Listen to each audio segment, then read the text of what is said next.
네, 안녕하세요. 어, 세 번째 강의를 하겠습니다. 세 번째 강의는 웨스트민스터 신앙고백의 개략적인 그 구성과 개론에 대한 내용을 하겠습니다. 전체적인 그 숲을 보고 내용으로 들어가는 것이 유익하기 때문입니다. 웨스트민스터 신앙 소요리 문답은 보통 1부와 2부로 나눕니다. 제가 오늘 이렇게 해석한 책은 1문부터 38문인데 이게 이제 1부예요. 사실은 사도신경입니다. 그죠? 2부는 39문에서 107문으로 나눕니다. 2문은 뭐가 있냐면 십계명이 있고 마지막에 뭐가 있겠습니까? 주기도문이 있습니다. 그러니까 사랑, 소망이 있습니다. 그 중간에 뭐가 있냐면 은혜의 방편인 그 세례와 성찬이 있습니다. 왜 중간에 세례와 성찬을 넣어두었는지는 나중에 설명해 드리겠습니다. 전체적인 구조는 1부와 2부로 되어 있으며 1부는 사도신경이고 신앙, 2부는 뭐라고요? 십계명과 그 주기도문으로 되어 있다는 겁니다. 그러니까 사람을 어떻게 사랑하고 그 다음 뭐죠? 어떻게 우리가 소망하며 살아갈지에 대한 내용으로 구성되어 있습니다. 웨스트민스터 신앙 고백의 가장 핵심적인 그 출발점은 1문이죠. 1문을 제가 한번 읽어 드리겠습니다. 1문은 사람의 제일 되는 목적은 무엇인가 하는 것입니다. 다르게 얘기하면 제일 되는 목적이라고 하니까 조금 어색한데요. 사람의 가장 중요한 목적은 무엇인가 라는 것입니다. 우리가 매일 화장실 가죠. 아침에. 근데 화장실도 중요하죠. 가는 것도. 뭐 대변인이 잘 안 되면, 생리적인 활동이 안 되면 사람 죽죠.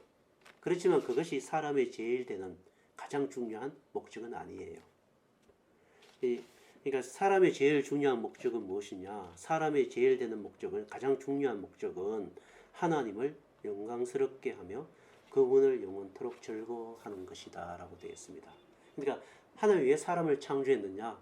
또 하나님 왜 사람을 구원했느냐?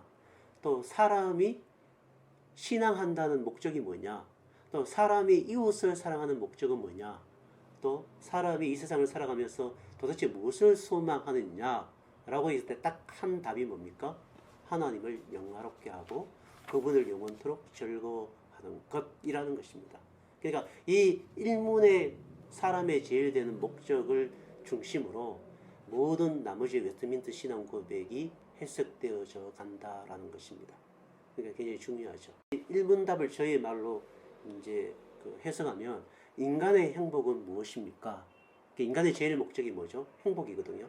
아리스토텔레스가 인간의 제일 목적을 행복이라고 봤고 모든 종교나 모든 삶에 있어서 인간의 제일 목적은 뭐냐? 행복이죠. 여러분도 똑같잖아요. 여러분도 왜 삽니까? 왜 공부하죠? 왜 직장 가서 돈을 벌죠? 왜 가정을 꾸리죠? 답은 간단하죠. 뭐 하려고? 행복하려고. 왜 맛있는 거 먹어요? 왜 여행을 가죠? 답은 간단하죠. 행복하고 싶어서. 그런 거 아니에요? 그죠? 그러니까 그 일문답에 딱 나와 있는 거예요. 사람의 제일 목적은 무엇이냐? 사람의 행복은 무엇이냐? 이렇게 물으면 답이 우리는 딱 나와 있죠. 하나님 그분을 영원토록 즐거워하는 것이죠. 그리고 뭐예요? 그 즐거움을 돌려드리는 것. 그걸 영화롭게 한다는 뜻이거든요. 그러니까 이게 가장 중요한 그 웨스트민스터 신앙고백의 일문이죠. 그죠? 그 나중에 일문을 다룰 때 제가 더 깊이 그 행복론, 일문이 이제 왜 하나님을 영화롭게 하고 그분을 즐거워하는 것이 무엇인지, 그것이 우리에게 어떤 행복인지, 근데 우리가 그 하나님을 즐거워하는 것이 무엇인지에 대해서 구체적으로 다루어 드리겠습니다. 오늘은 개략적인 이 설명이기 때문에 그걸 다룰 수는 없습니다. 그럼 이 1문에서 파송이 되겠죠? 그렇다면 1부는 뭐냐면 신앙에 관한 거죠. 신앙은 뭐죠? 우리가 이제 묻죠. 도대체 신앙이 뭐냐? 이렇게 얘기하면 신앙은 답이 간단해요. 신앙은 하나님이 계신 것과 그가 우리를 향하여 일하시는 것을 받아들이는 것. 그게 신앙이에요. 신앙은 하나님을 위해서 내가 무엇을 하는 것을 신앙이라고 하지 않아요. 그건 종교예요. 아주 제가 거칠게 얘기하면 그건 종교죠. 모든 다른 종교들은 뭐예요? 신을 달래죠. 뭐 알라를 위해서 뭐 순교자의 반열에 들어가면 그 천국 가면 그 아내가 몇 명? 첩이 몇 명? 뭐 8명인가 10명 준다며. 그럼 여자들은 뭐야 도대체? 그죠? 그 알라를 믿는 그 여자들은 뭐예요? 그럼 뭐 남자들만 천국 가고 거기 가면 후궁을 10명씩 주는. 여러분 결혼해봐서 알지만 한 명도 힘든데 8명 두면 얼마나 힘들어요. 그죠? 말도 안 되는 그런 교리를 갖고 있지 않습니까? 그러니까 걔네들이 뭐예요? 자기 몸을 불살려서 알라를 위해 충성하죠. 이게 여러분도 아다시피 그것이 행복합니까? 그것이 인류를 행복하게 하는 일입니까? 아니잖아요. 그런 것들은 다 종교죠. 기독교는 뭐냐면, 신앙은 뭐냐면 그분이 계신 것, 하나님이 살아계시는 것, 그리고 그분이 우리를 위해서 일하시는 것을 믿는 것. 이게 뭐예요? 신앙이에요. 하나님이 아브라함을 불러내시죠. 그럼 아브라함이 하나님이 계신다는 걸 알죠. 그러니까 아브라함을 불러냈을 때 하나님과 아브라함의 존재 관계가 설정이 되죠.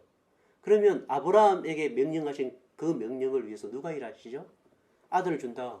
그렇게 하나님이 말씀하셨으면 하나님이 그 아들을 통하여 계시하고자 하는 일을 위해서 하나님이 일하시는 거죠. 우리의 구원을 위해서 우리가 일한 게 없죠. 누구를 주신 거죠? 하나님께서 자기 아들을 우리에게 보내주셨죠. 그러니까 신앙이라는 것은 하나님이 살아계신가 그분의 일하심을 내가 받아들이는 걸 신앙이라고 얘기합니다. 그러니까 사도신경은 하나님이 우리를 위해서 어떤 분이시며, 그러니까 우리의 행복을 맡길 수 있는 분인가, 우리의 행복을 완성할 수 있는 분이신가를 사도신경에 있는 삼위 하나님 안에서 그분의 전지성, 그분의 사랑, 그분의 그 편지하심, 이런 모든 속성은 뭐예요? 아, 그분은, 이 하나님은 나의 행복을 위해서, 나의 구원을 위하여 그 구원을 완성하실 수 있는 분이구나라는 것을 우리가 알게 되는 거죠. 그게 그분의 존재하신가, 작정. 이 지구가 태어나기도 전에, 이 우주가 만들어지기 전에, 인간이 창조되기 전에 하나님은 우리의 영원한 행복을 위하여, 우리가 영원토록 하나님의 영광을 누리고 즐거워할 수 있도록 이미 뭐예요? 예수 그리스도 안에서 뭐 했죠? 작정하셨죠. 구원으로 들어가면 예정하셨죠. 그러고 나서 뭘 만들어요? 창조하셨고, 하나님의 영광을 즐거워하도록 창조하신 거고, 그래서 인간이 뭐 하도록? 하나님으로 인하여 행복하도록 창조를 하신 것이고, 섭리하신 거죠. 섭리. 그죠? 섭리는 두 가지가 있죠. 하나는 자연 섭리가 있고, 하나는 초자연적 섭리가 있죠. 자연 섭리는 뭐예요? 오늘 해가 뜨고 해가 지는 것은 뭐예요? 이게 사람들은 자연과학 법칙이라고 그러는데 성경은 뭐라고 얘기하고 있죠? 하나님의 자연적 섭리죠. 우리 막내가 4학년인데 아빠, 하늘에서 비가 막 떨어지는데 얘가 가속도가 붙으면 우리 머리를 뚫고 지나가야 되는데 왜 부딪혀도 안 아파요? 이렇게. 그래서 제가 그랬죠. 비가 큰 비를 맞으면 가끔은 아파. 저 그렇게 얘기를 했어요. 그리고 우리 딸이 막내가 뭐라고 얘기냐면, 저기 이게 비가 떨어지면 이렇게 열을 받아갖고, 열 받잖아요. 이렇게 가속이 있으면 받아갖고 물이 뜨거워야 되는데 왜 빗물은 차가워요? 이렇게 얘기를 제가 했어요. 그 하나님께서 뭐요? 그 빗물이 가속이 받지 않도록 공기 저항을 다 만들어 놓은 거죠, 여기에. 그러니까 얘가 뭐죠? 막 못 떨어지는 거죠. 공기 저항에 부딪혀서 이렇게 사람에게 적당하게, 오늘 그 비가 내리는군요. 너무너무 좋은 날씨예요. 내 우산 속으로 들어오세요. 이렇게 로맨스를 적일 수 있도록. 그러니까 이 애인 사이는 우산을 2개 갖고 다니는 게 아니죠. 한 개 갖고 다니다가 비가 떨어지면 한 개 딱 풀고, 비가 내리네요. 하나님께서 우리를 한 몸으로 엮이시려고 비를 내리시네요. 이렇게 인간들이 그죠? 장난질도 하고 뭐 그렇게 되는 거 아닙니까? 들어와라 우산 안으로. 여러분은 그런 경험이 없으시군요. 그리고 좀 해보시기도 하고. 그러니까 하나님께서 이런 비를 이렇게 내리시고, 또 뭐예요? 이 눈도 내리시고, 그리고 봄, 여름, 가을, 겨울 이렇게 계절도 주시고, 이런 모든 것이 무슨 법칙이죠? 자연 법칙이죠, 사실은. 과학자들은 이런 자연 섭리 속에 있는 하나님의 법칙을 뭐예요? 본 것뿐이에요, 사실은. 그죠? 근데 이들은 이 자연 섭리 속에서 살아가는 거예요. 이걸 우리가 일반 은총이라고 그러죠. 일반 은총. 그러니까 이 세상 사람들도 다 하나님의 섭리 가운데 살아가죠. 근데 이 사람들에게는 뭐가 없어요? 초자연적인 섭리가 없는 거예요. 초자연적인 섭리가 뭐예요? 사실 구약에서는 홍해를 가르고 뭐 이런 거 하나님 자연법칙을 어겨버리는 거죠. 하늘에 있는 태양을 멈춰버리고 인간이 그냥 심심해서 몇 바퀴 돌았는데 그냥 성이 지가 알아서 무너지고 뭐 놀라운 일이죠 이런 거는. 그죠? 놀라운 일 아닙니까? 뭐 나사로가 죽었는데 일어나 이러니까 막 지가 붕대 감아갖고 팍팍 이렇게 막 나오고 막 그럼 사람들이 놀라고 막 이런 거 초자연적인 역사죠. 근데 초자연적인 역사 중에 완전한 초자연적인 역사는 뭐죠? 우리와 영원히 하나 되시기를 결정하신 그 하나님의 목적을 이루려고 하시는 그 섭리의 최종 목적이 뭐죠? 예수 그리스도죠. 그래서 예수 그리스도는 뭐죠? 섭리 중에 섭리며 초자연적인 섭리 중에 끝이며 특별 섭리인 언약의 완성이죠.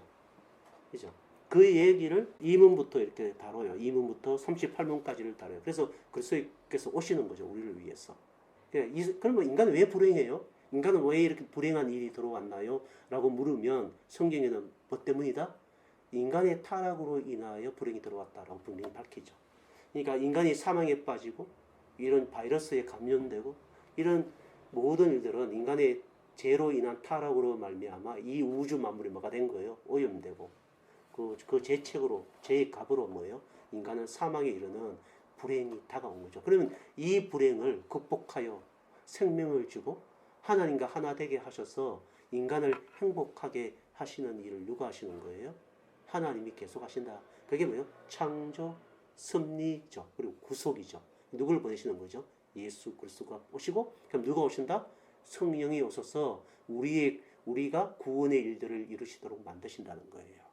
그죠? 성령이 우리 안에 내주하심으로 말미암아 우리가 그리스도와 함께 뭐가 돼요? 연합이 되죠.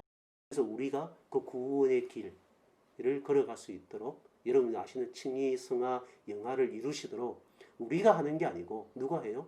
성령이 그 일을 이루시고 성령께서 우리에게 뭘 요구하시죠? 인격적인 순종을 요구하시죠.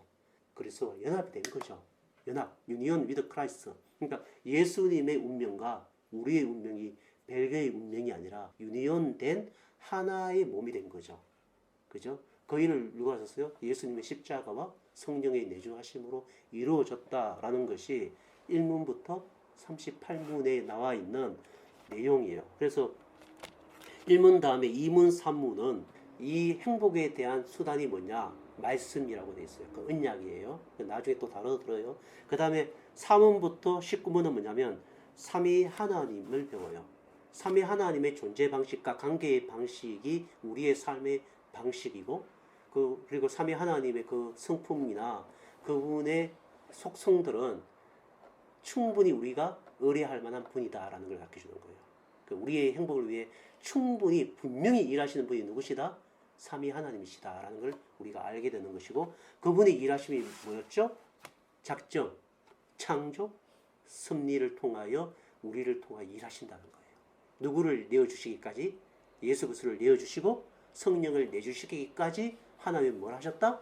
일하고 계시다라는 거예요. 그래서 신앙, 하나님이 계신가? 하나님이 우리를 일하심을 위하여 받아들이는 것. 이게 1문부터 무슨 내용이다? 38문의 내용이다 라는 거예요. 그렇게 흘러가요.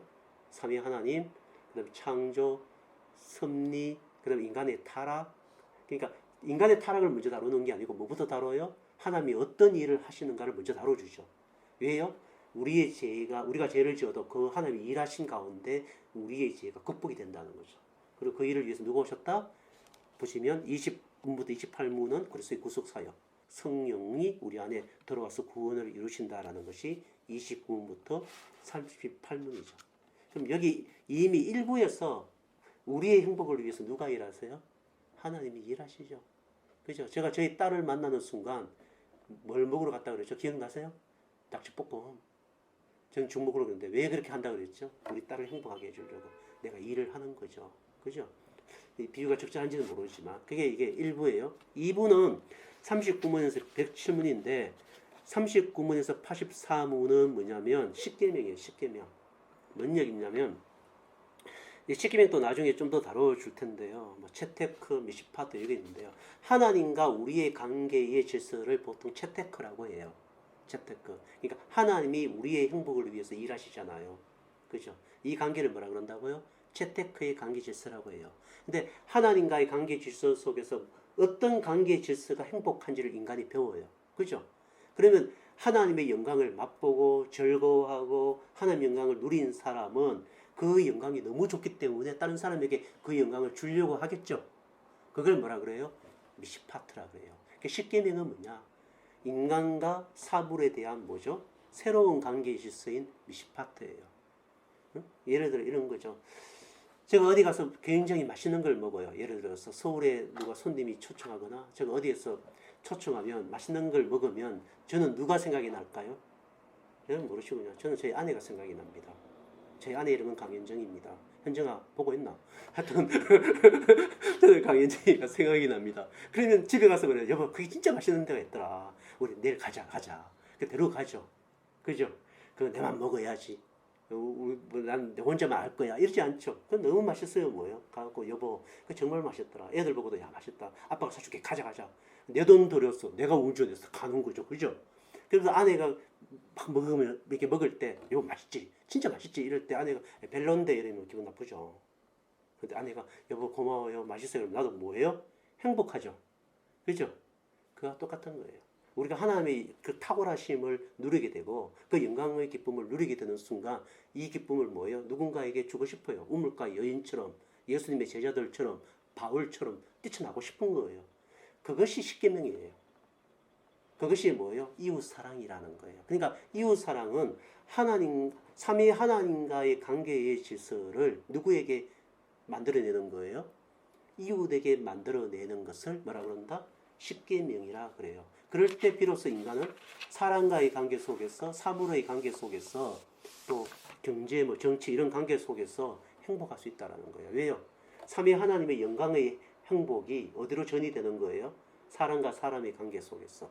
그리고 뭐예요? 정치 사회 관계 속에서 이게 놓여지기 때문에 행복한 새로운 관계 질서, 사회 질서를 만들어내는 것. 이게 뭐라고요? 십계명이다 라는 거예요. 근데 85문 십계명을 이제 그 웨스트민스터 신앙 고백이 얘기하고 난 이후에 85문에서 97문은 은혜의 방도를 얘기하는데 뭘 얘기하냐면 세례와 성찬이 나와요. 세례와 성찬. 세례는 내가 죽고 누가 사는 거죠? 예수가 사는 것이고 생명을 받아들이는 행위예요. 사실 물에서 나왔다라는 두 가지 의미가 있는데 하나가 뭐죠? 죽었다라는 거고 하나는 생명을 받는다라는 의미가 있어요. 예? 성전에서 뭐가 나왔죠? 생수의 강이 흘러내는 것처럼 물에서 나왔다라는 것은 홍해 사건으로 보면 나는 홍해 바다에서 죽었지. 그렇지만 성전의 사건으로 보면 뭐예요? 내가 죽었지만 내가 새로운 생명을 받았다는 얘기죠. 세례라는 의미는 세례받았다는 것은 내가 새 생명의 삶을 산다는 뜻이에요. 그 다음에 그 성찬은 뭐예요? 예수님의 살과 피, 예수님의 생명을 공급받는 거죠. 예수님의 잔과 예수님의 떡을 먹는데 우리는 여러분 다 아다시피 기념설 아니에요? 영적 임재설인데 그걸 먹는 순간 진짜로 어떤 효력이 발생한다고 믿는 거죠? 예수님의 생명을 먹는 효력이 그 효력이 정말 발생한다라고 받아들이는 걸 영적 임재설이라고 해요.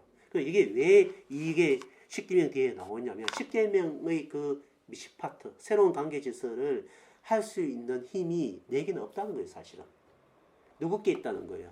예수님의 생명 속에 있다라는 거예요. 그래서 뭐예요? 십계명을 신앙 고백할 때 내가 십계명대로 내 아내를 사랑하지 못했네. 내가 십계명대로 내 직원을 사랑하지 못했네. 내가 십계명대로 우리 사장님을 사랑하지 못했네. 내 이웃 사람을 사랑하지 못했네. 그럼 우리가 뭘 하는 거죠? 회개하고 주님 내가 그걸 지킬 수 있도록 뭘 주십시오? 생명을 주십시오. 그 생명을 먹겠습니다. 라고 하는 게 뭐예요? 세례와 성찬이라는 거예요. 사실은. 그렇죠? 그래서 날마다 우리가 그런 새로운 관계 질서의 삶을 살 수 있도록 누가 생명을 공급하신다? 성령께서 예수께서 생명을 공급하신다는 걸 보여주는 거예요. 그게 뭐냐면 85문 97문. 그럼 제가 이런 얘기를 왜 자꾸 해요? 하나님이 우리의 새로운 관계 질서를 통하여 행복하기를 얼마나 뭐요? 즐거워하시며 그것을 위해서 얼마나 우리에게 끊임없이 성령을 보내서 자신의 생명을 주셔서 일하시는지를 보여주고 있다는 거죠.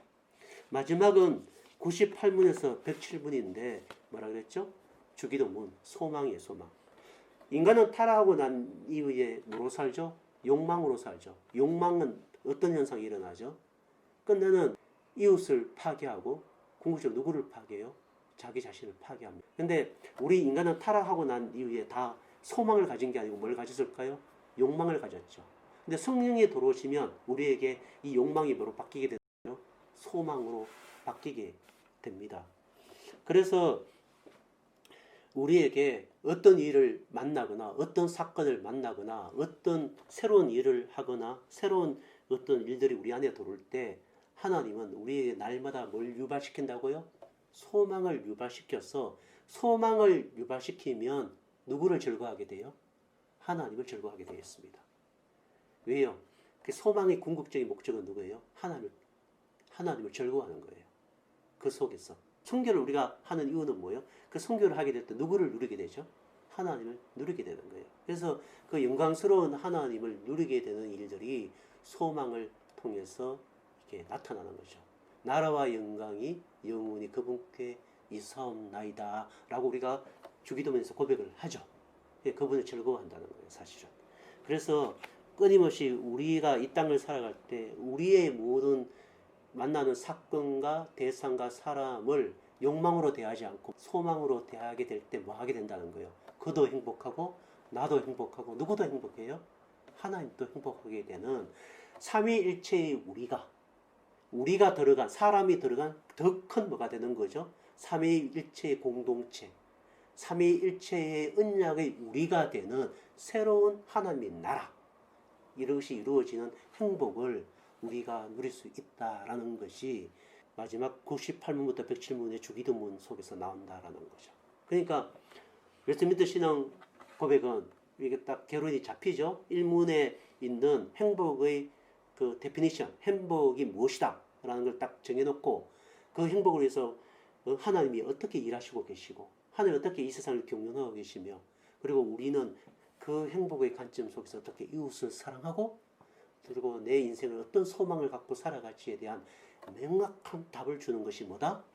웨스트민스터 신앙 고백이라는 거죠. 그래서 제가 이런 그 각도의 또 이런 그 해석의 눈으로 웨스트민스터 신앙 고백을 해석했고 그리고 설명해 나간다라는 것입니다. 그러므로 사랑하는 형제 자매 여러분, 여러분은 무엇이 행복입니까?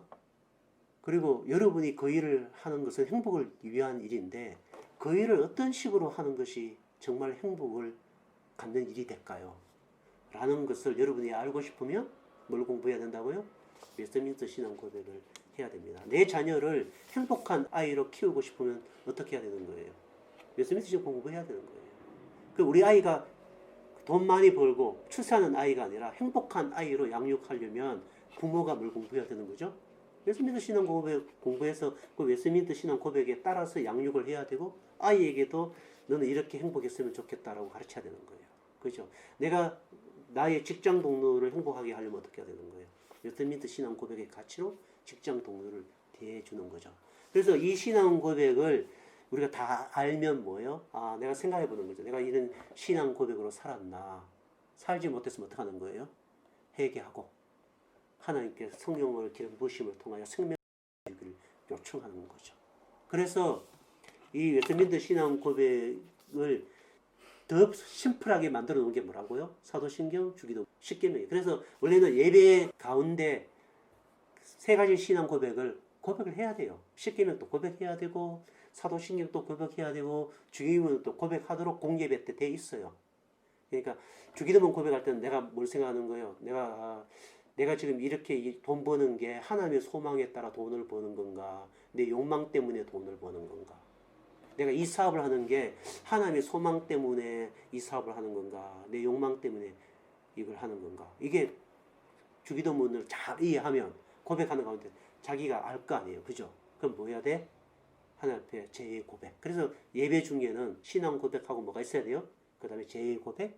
그리고 하나님의 언약의 말씀의 선포를 통해서 말씀을 먹고 나중에 성천을 통해서 직접 공급하시는 예수의 살과 피를 먹는 그 생명을 받아내는 그것으로 구성되어 있는 게 개혁교회 예배예요.